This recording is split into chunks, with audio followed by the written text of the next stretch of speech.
Fiones míos.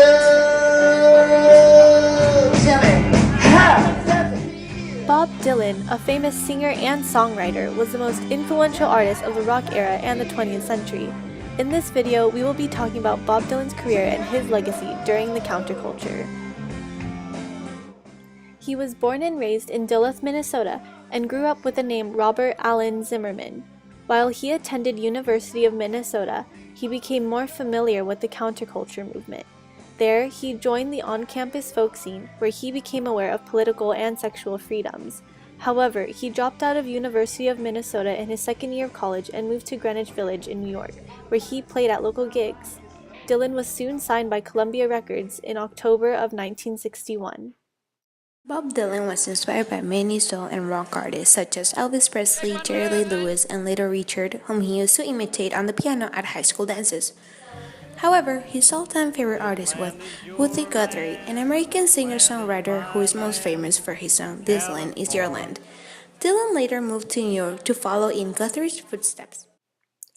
Dylan wanted his music to have more realistic and genuine feelings, so he began singing American folk, which encompasses numerous genres such as bluegrass and country.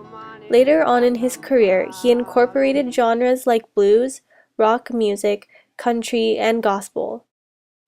In the mid-60s, Dylan started creating electric music, adding a rock sensibility to his music, which catapulted him into the spotlight as a pop music icon. Bob Dylan had two unique styles. In the 60s, he wore workman's boots, jeans, button-down shirts, and rugged jackets. However, as he grew in fame in the folk music scene, in the mid-60s Dylan went electric, shifting more for an urban style.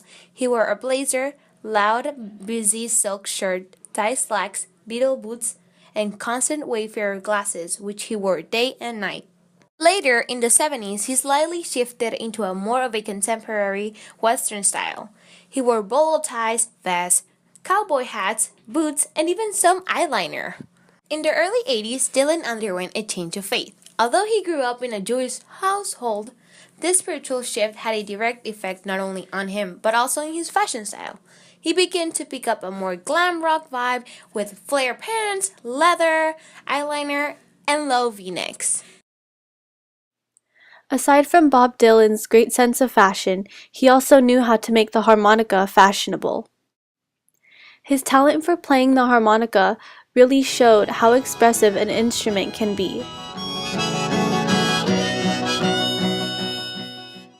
Many of Dylan's songs talked about the current wars in the world, and he also talks about his own feelings and emotions.